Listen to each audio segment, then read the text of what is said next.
All right, guys, what is going on? It is Sunday morning, and as always, we have an incredible lesson prepared for you guys this week, continuing on with our theme of the month, the rules for life. And so we've talked about a few very different rules over the past couple of weeks, and just kind of, like I've said before, rules don't always mean that they hold you back.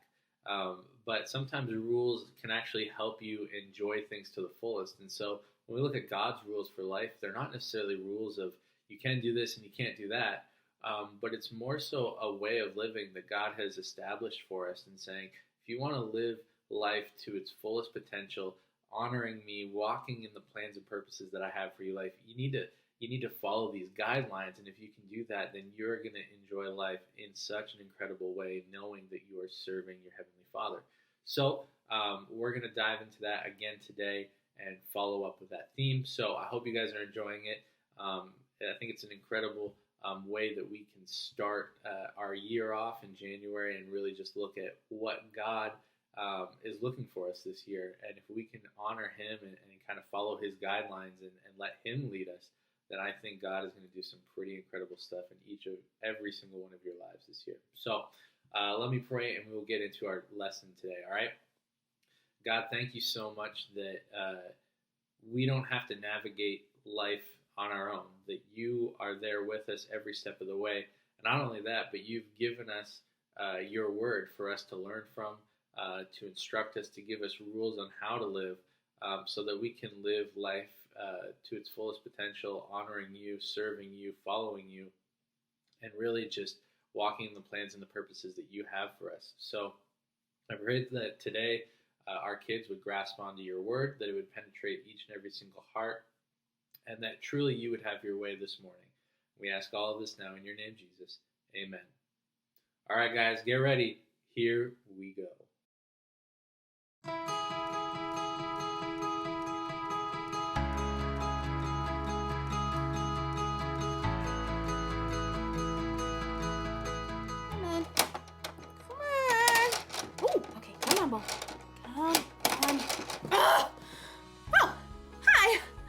My name is Erica, and I'm trying to get this metal ball over this bridge, around this magnetic thing, through the metal tubes, around the spiky yellow stuff, through the hoop, around in the maze, and in this orange thing to the very end. But so far, I'm stuck. Not here, not here, not here, not here, not even close to there, not here, not here, nope, here. But will I give up? Of course not! If at first you don't succeed, try again. That's what I was taught. It's my responsibility. Responsibility is showing you can be trusted with what is expected. Let's do this. Okay, now I give up. I tried again. I still didn't succeed. I don't want to play this anymore. It's so hard. I don't want to do it if it's hard. I'm tired. My head hurts. I want to do something else. This can't be right. I shouldn't quit doing something just because it's hard. I'd never get anything done if I did that. Let's do this. Hold on. I can do it. Hold on.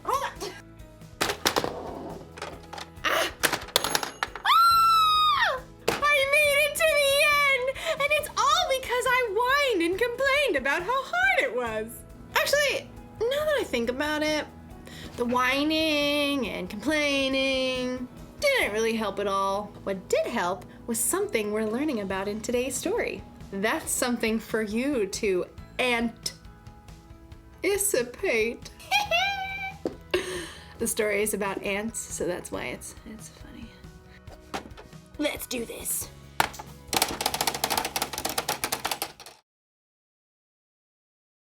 The Bible. It's 66 books of history, stories, letters, and poetry that fit together to form God's one big story.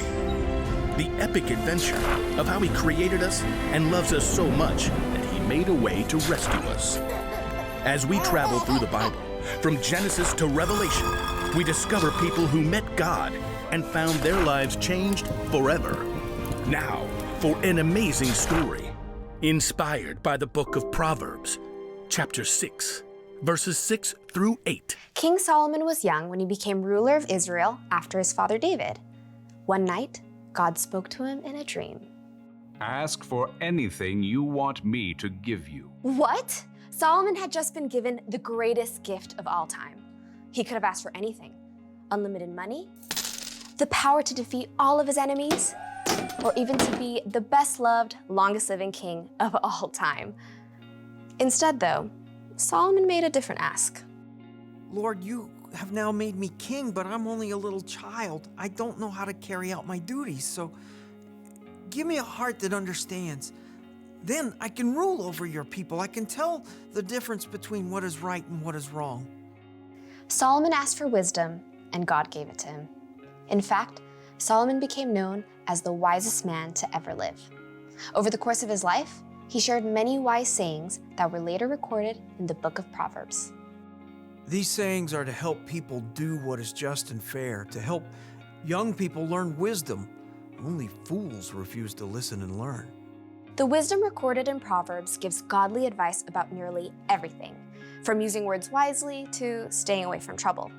But the most famous passages talk about the value of hard work. You people who don't want to work, think about the ant. Consider its ways and be wise. It has no commander, it has no leader or ruler, but it stores up its food in summer. It gathers its food at harvest time. When was the last time you paid attention to an ant, other than the one that you were going to squash on the kitchen floor? To better understand what Solomon means about work, well, I think it's time we take a closer look. Did you know that there are about 1 million ants on Earth for every single human? Yikes! My skin is crawling right now. But just look at how amazing these little guys are. Like Solomon said, nobody lays out a set of rules for them. Nobody offers them an allowance or more screen time if they finish their work.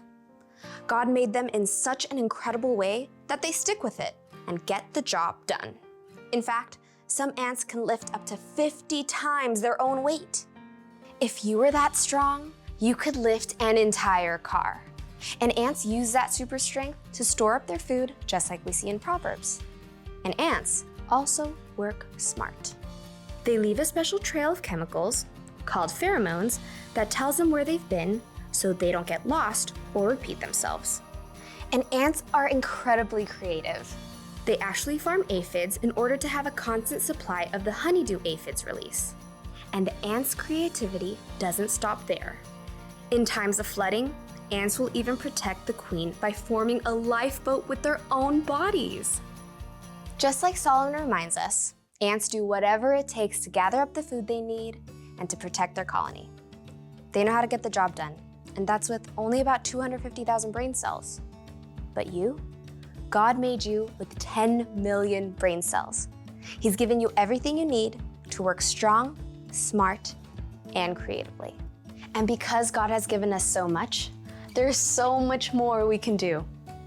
In the New Testament, Luke records some of Jesus' words. Much will be required of everyone who has been given much. You are creative and strong. You have a brain that works like no one else's. You are determined. And most of all, you are created in God's image. That means that you can work hard at whatever it takes to show love to God and the people He's made.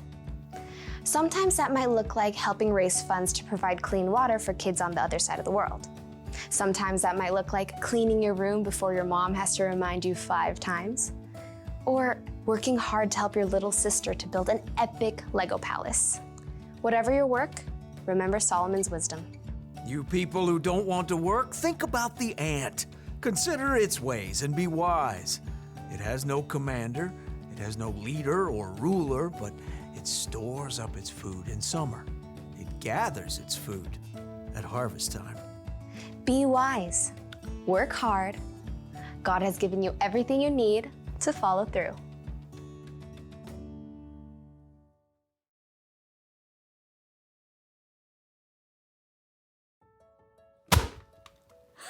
Gotcha. Look, I get it. Work is hard, but if we don't work, nothing will ever get done. Think about it. If the ant didn't work, he wouldn't have any food stored up for the winter. we actually need work. Plus, think about Jesus. He gave us an example for how to love people and serve others, and he always did it gladly, working with all his heart. When we work, we should do it with a good attitude, like we're working for God. We shouldn't whine and complain every time someone asks us to do something that's hard or boring. In fact, we could choose to work hard even before someone asks. Think of work like it's a mission. When your mom or dad tells you to clean your room or something, don't go, "It's so hard." Instead say, "Let's do this." And then get the job done. You'll finish your work faster and you'll probably have a better time doing it too. So, here's the rule for life to remember today. Work hard. When you work, put your heart into it. It'll feel good to accomplish something. And when you play, you can put your heart into that too. Yes! Mission accomplished! See you next time.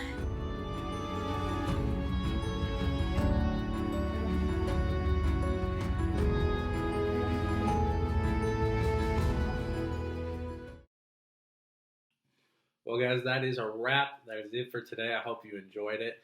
As always, we're going to have our devotional on Thursday on the Facebook page. And next week, we're going to keep doing these online videos. As I've said before in the past, when we have an update on kids program in person or even church in person for that for that fact, because right now we're not doing church in person anymore either.